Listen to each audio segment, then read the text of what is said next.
As you guys know, beat 'em up games are my favorite genre of all time, with my favorite video game of all time being Double Dragon. Now, it's just one of those things, being an 80s kid growing up, you know, you would think the genres would continue to evolve and keep going forward, especially when we had the pioneering of the 3D era in the 90s. But then, for whatever reason, 2D brawlers just didn't transition into 3D very well. I mean, we had a lot of attempts, significantly bad ones like Fighting Force and Final Fight Streetwise, but you know, from the 2000s onwards, we just didn't really have much at all. We had things that tried. I mean, really great one you should try is none other than God Hand.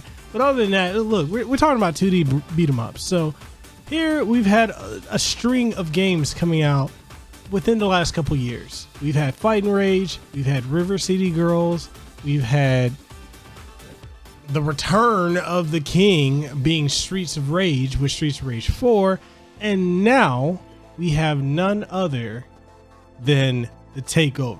What is the TakeOver? The TakeOver is a game that's very heavily inspired by Streets of Rage, but it veers off into its own area and it knocks it out of the fucking park. I'm just gonna be honest here. The game is just, okay, spoiler alert, you need this game. But here's the thing, we're gonna dive into it with this review. We're gonna talk about everything covering this game, why it's amazing, why you need to pick it up, and if you had to choose between this and Streets of Rage 4, fuck it, buy both of them, because they're both amazing. So with that being said, I'm Mekel, Kasanova, Hawaii's favorite YouTuber, host of the #1 podcast in the state of Hawaii, the Kasanova Podcast. I stream every single Monday, Wednesday, Friday, and on Sundays. Catch me on twitch.tv/Mekel Kasanova, which is right here. You can see it right here. And with that being said, if you guys are ready, I'm ready. Let's go ahead and get into this review. Roll the intro.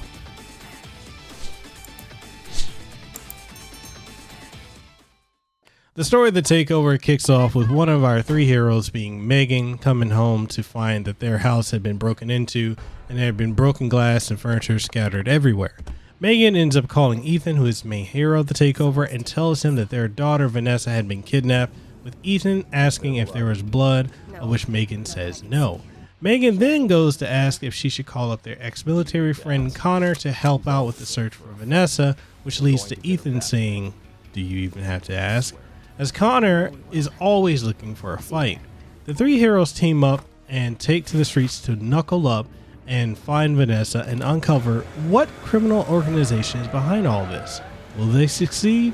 Well, that's up to you. Now, as far as gameplay, immediately upon playing this, you're going to take this as initially being nothing more than a Streets of Rage clone, with an impeccable art style and aesthetics, because it, well, honestly plays like Streets of Rage, or more accurately Bare Knuckle 3, with some exceptions and additions. You're able to not only punch and kick and jump, but also able to run, dodge, roll up and down the screen, use crowd control moves that drain your health in both neutral and directed forward, a screen nuke, a rage mode that grants you invincibility, and with a brand new addition to this style of brawler being the ability to use a gun. Now where the game differs from Bare Knuckle 3 is with the combo system and gunplay. The combo system is free flow in that you can chain together punches and kicks that end in a hard-hitting knockdown if you were using punch, or you decide to knock an opponent upwards and juggle them and do a second string combo, or if you want to knock them down. You can also if you want to do combos, you can do a crowd control attack forward, or you can do jump attacks, or you can pull out your gun and do gunshots to help you build up the combo meter, which helps you build up the screen nuke and rage meter. When it comes to the gunplay, it was done very well as to have you not rely upon it, and for it to be used for harder enemies and bosses. You start the first level off with a few bullets, which do about as much damage as a full kick combo, and as you progress through the levels, you refine additional ammo that you can stock up to about 25 bullets. Ethan uses a standard Glock with a quick fire capability, whereas Megan uses a revolver that hits multiple enemies while shooting slower, but does more damage than Ethan's Glock, and Connor uses a pump action shotgun that hits enemies multiple times and does the most damage of all the characters, and is also incorporated in some of his combos that will launch enemies. The unlockable character Jackson has a 2-barrel shotgun that is the second strongest gun in the game, assigned to a character next to Connor's. It has the added ability of being used in Jackson's combos, as he can smack an enemy with a shotgun before shooting, and it does decent damage. Now, Ethan plays almost to the T like Axel Stone, with his crowd control move being near identical to Axel's, and his float over back attack being the same along with his front throw. Ethan also has a forward crowd control move called Burning Hands that's basically Ryu and Akuma's Misatsu Hadouken. That hits multiple times. Megan plays like a mix of Blaze Fielding with Final Fight 3 and Street Fighter V's Lucia Morgan mixed in, and her backflip attack and lightning legs attack into a backflip attack are also carried over. Connor's attacks are based on Alex's moveset for Street Fighter 3 and 5, with his flash chop, turn back kick, and his jumping tornado DDT, and with the ability of doing Zangief and Mike Hagar's lariat attack, and for crowd control move being the Hulk's Gamma Smash move from the Versus series. The final character, Jackson, has 2 specific moves from the King of Fighters, being King of Fighters K-Dashes, Pro Bite Dragon Punch, as well as Kim Cap-1, who's also from Fatal Fury and King of Fighters, his double kick knock-up and kick combos. There's a standard arcade mode, practice, survival, challenge mode, how to play, options, and high score. Playing through the 7 main stages in arcade mode plays out in the standard brawler, which it's typical, but it does have the exception being that there are 3 levels that change up the flow of gameplay. One level will have you playing a mini game level that plays like Sega's Outrun games, a later level that plays like Afterburner, and one unique level that stands out is level 5, where you have in the second area of that level to fight zombies that require you to use a M4 assault rifle that has unlimited bullets to take out the zombies, which takes several bullets to kill. Now, graphically, the game has a very stylized look to it, with pseudo-digitized models for the characters and a gritty urban style look. Ethan is clearly based on Axel Stone, with the headband, jeans, sneakers, and shirt to some extent looking like the Streets of Rage 3 style. Blaze is a sultrier and more seductive looking Blaze in an all-leather biker getup, with Connor looking like Hagar meets Relento. Jackson looks like a grown-up Skate melded with Adam Hunter, and the drip of his outfit is just amazing.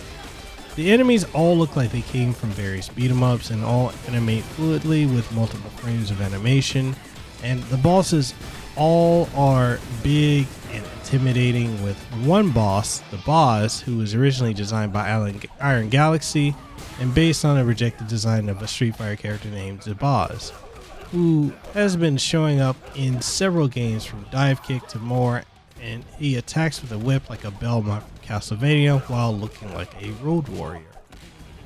Level 1 looks like a combination of Streets of Rage 1 and 2's opening level, with a realistic look due to the Unreal Engine 4 with rain effects and explosions when oil tanks are broken. Levels range from the industrial factory to a steel freighter and even an arcade bar. The levels are all graphically impressive and are diverse, fitting the areas that you're in. This is honestly what I envision Streets of Rage 4 looking like, hands down. Now, the audio, this is probably going to be the shortest area of this review, and it's because the soundtrack for this game is so well done, with the legendary Yuzo Koshiro composing the first level's theme, which is Takeover, and the main theme being composed and performed by the rising artist Little V Mills, and more. This OST is just phenomenal overall, with no down points at all. The voice acting is done very well, with the main characters and enemies all sounding great, and look, honestly, is the voice acting segments memorable? No, but it's still good for what it is, which for whatever reason is almost absent for Streets of Rage 4. Now, as far as the downsides, cutscenes are voice acted and animated in a comic book style that is cool, but to me, it conflicts with the in-game art style. I would have liked a more consistent art style throughout the game. I also wish there was both a back attack like in Streets of Rage and also a knockdown recovery move that would help speed up the combat. There are occasional instances of slowdown in the game where certain moves are performed or enemies show up. It doesn't happen often, but it does happen. There's also, at the time of this review, long load times between cutscenes and other transitions in comparison to the Steam release, of which the devs stated that they will fix as soon as they can. Other than that, I just wish the game had online co-op and the ability to make controller settings being changeable when you pause the game. Minor nitpicks overall. The TakeOver has solid, fluid, hard-hitting gameplay, a banger of a soundtrack that doesn't let up, great graphics and aesthetics, and tons of replay value. You just can't go wrong if you're debating on picking this up for your Nintendo Switch for on the go and at home couch co-op play. If you have to decide between the TakeOver and Streets of Rage 4, then I'd say drop money on both for maximum value.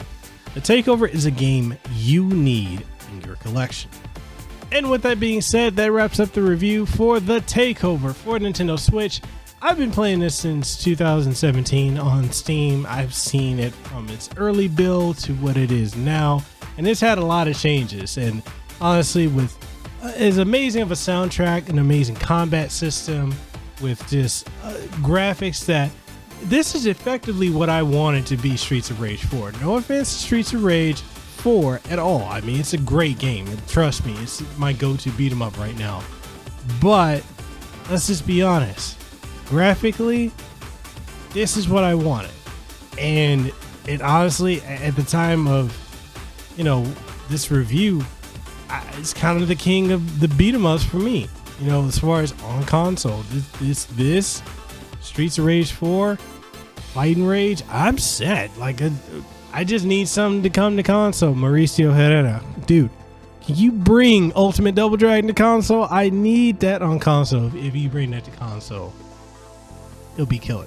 But anyways, other than that, what do you guys think? Do you guys have the TakeOver? Have you picked it up? Have you played it on Steam, or are you getting it on Nintendo Switch? Whatever your thoughts are, let's get the conversation going down below. And I want to thank my patrons and channel members, because without them, this would never be possible. I mean, you guys are just simply amazing. I really want to thank you for supporting everything I do, from the podcast to the streams, the reviews, and everything else. And it's one of those things where you have a really amazing community and you just never want to take it for granted. So I want to thank you guys so much for that.